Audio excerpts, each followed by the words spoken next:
The purpose of this video is for me to express to my viewers how frustrated I am at Pete Hegseth. For those of you who do not know who Pete Hegseth is, he is the Secretary of the Department of Defense, and he has been broiled in controversy since his Senate confirmation back in February-March timeframe of 2025.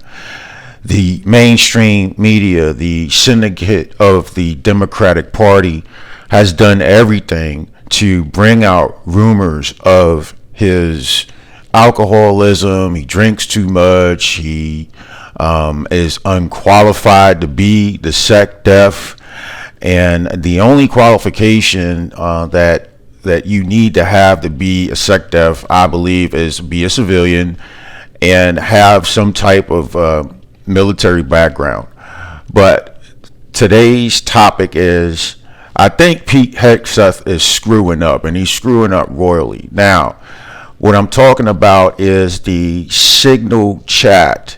The story broke last month, March 2025, where it was surrounding the bombing of the Houthis in Yemen. And there was an Atlantic newspaper journalist who was mistakenly added to the Signal chat in and around the time frame that the bombings were taking place in Yemen.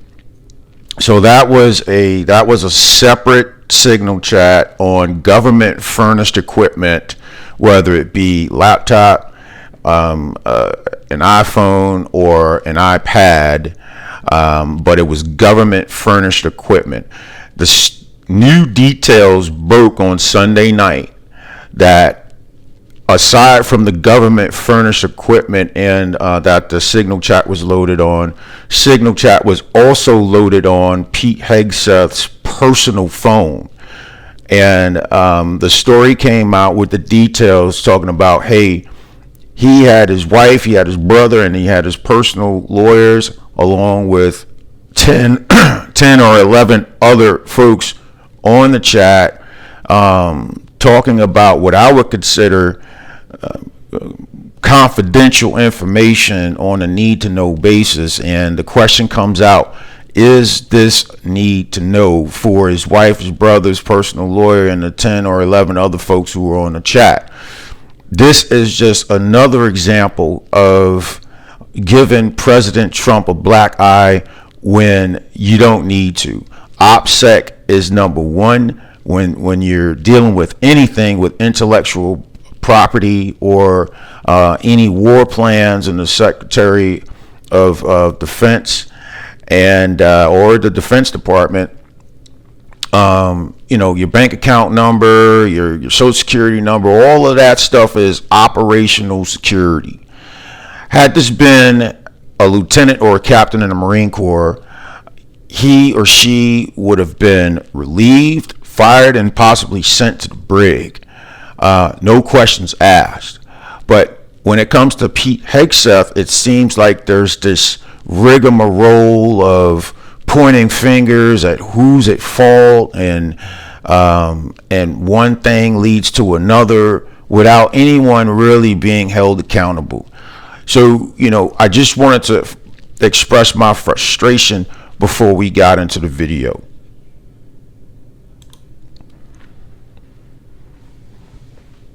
Secretary of Defense Pete Hegseth responding. The embattled Defense Secretary just spoke, seeming to attack some of his closest former advisors and the media after we learned overnight that he shared detailed military plans in a second Signal chat. This one included his wife and his brother. Let's get right to CNN's Natasha Bertrand in Washington for the latest on all these very new, very significant developments. Good morning, John. Yes, we confirmed last night that Secretary Hegseth did have a second Signal chat that included his brother, his wife, and his lawyer, in which he disclosed sensitive details about U.S. military operations against the Houthis in Yemen. This was around the same time as that first Signal chat that was disclosed last month, when the editor of The Atlantic was accidentally included in a Signal chat that Hegseth had with other cabinet officials. This, of course, is different. It was on his personal phone, and we are told that this was a group chat that was set up as part of his confirmation process so he could kind of strategize with his closest allies. But he continued using that chat, we are told, after he was confirmed as Secretary of Defense, and ultimately he did end up sharing information about military plans with the people on that chat, many of whom, including his wife, did not have an obvious need to know about these military operations. Now, Hegseth did issue his first public comments about this just a few minutes ago from the White House at the Easter egg roll. This is what the media does.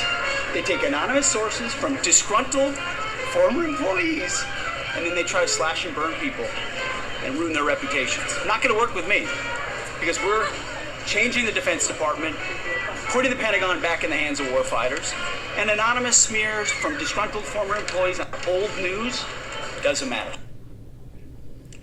So two things, John. First, neither Parnell, his spokesperson, Sean Parnell, his spokesperson, nor Hegseth are actually denying the substance of the story, that he did have this Signal group chat that included his wife, his brother, and his lawyer. They are instead blaming it on disgruntled former employees, which is the second point here. Dan Caldwell and Darren Selnick, two of the officials that Hegseth fired last week, they actually were some of Hegseth's closest advisors over a decade. And one of the officials that left the Pentagon last week, John Olliott, who was until last month Hegseth's top spokesperson, he is saying publicly in a new op-ed that he wrote in Politico last night that it's been a month of total chaos at the Pentagon. And he said it's hard to see Defense Secretary Hegseth remaining in his role for much longer. John? So I want to stop it there.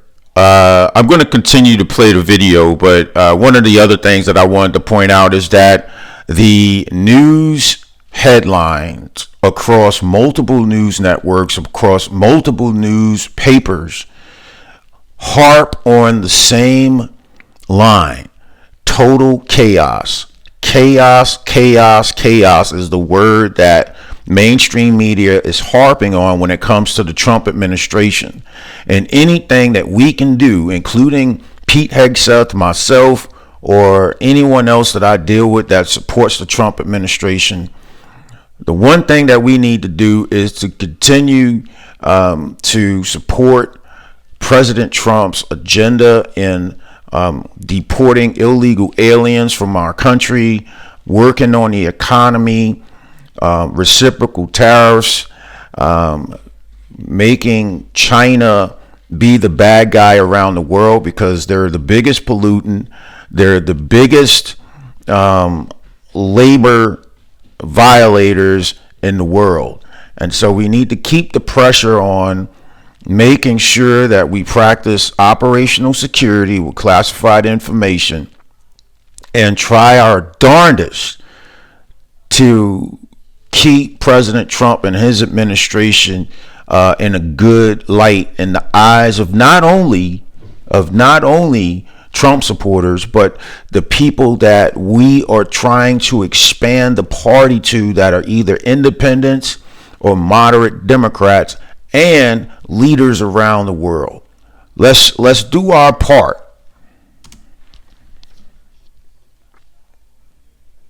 Yeah, that statement from the Secretary right there, in the immortal words of Ben Bradley and All the President's Men, a classic non-denial denial right there at the White House. Natasha Bertrand, thank you very much. Kate? No, just looking down, as he said, returning the Pentagon to warfighters, John Olliott actually said in the past month, what they have been going through is not returning the Pentagon to warfighting, but just it says the Pentagon focus is no longer on warfighting, but on endless drama, that from his former spokesperson. Joining us right now to talk more about this is Jane Harman, the former ranking member of the House Intelligence Committee. Thank you so much for being here. I mean, I recall you saying after the first signal scandal broke that it should remind everyone that complacency invites catastrophe, and now news of a new signal group chat and new controversy. What's your reaction to this? Well, this would be a good news day to accept Hegseth's resignation. I mean, all the news is about this extraordinary pope that we just lost, and so it might be buried. I can't imagine how he survives this. His key staff, as you just reported, has been fired by him. Some of them were on the second call. There are rumors that there may have been as many as 20 calls on unsecured platforms. I mean, that is, I don't know what you call it, tradecraft 00.1. You don't do this. And I can't imagine that Congress will defend him at this point. I wonder if the president will defend him. He's embarrassing the president. So I think there are two questions. One is when he resigns, but the second one is who will accept the job, who is really competent, given this history and given the chaos at the Pentagon. Let's just look at what Marco... There goes that word again, chaos. Rubio said. He just said that this draft executive order taking away half his department, this draft executive order was in the news the last 2 days, is fake news. So what this looks like is cabinet secretaries don't make decisions. They are made somewhere else, Project 2025 or who knows. And I can't imagine that the capable people out there who are Republicans who could run the Pentagon would... I'm going to stop it right there. I think we've heard enough.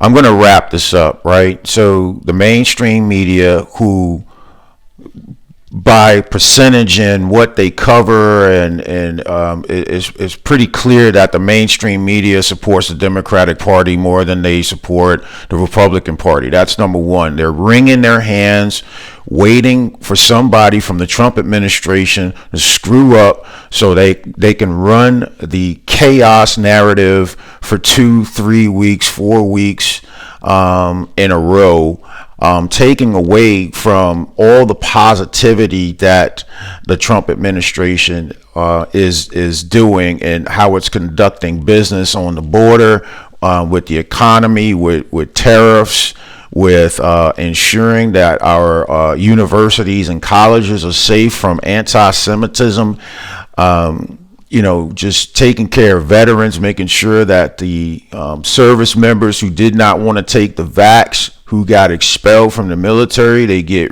reinstated with back pay and rank that they would have held had they not been expelled from the military. So we need to do our best to make sure that we do not give Trump, his administration, his supporters within the country and around the world a black eye. We need to make sure that we're doing the right thing at the right time, all the time, and stay away from receiving negative press. If it's a mistake, own up to it, admit it, put mitigation measures in place like training and signature pages or authentication, 2-person, 3-person job, not one person doing everything. We have to have integrity in our processes and our systems. So with that, thanks for tuning in. I'll see you on the next one.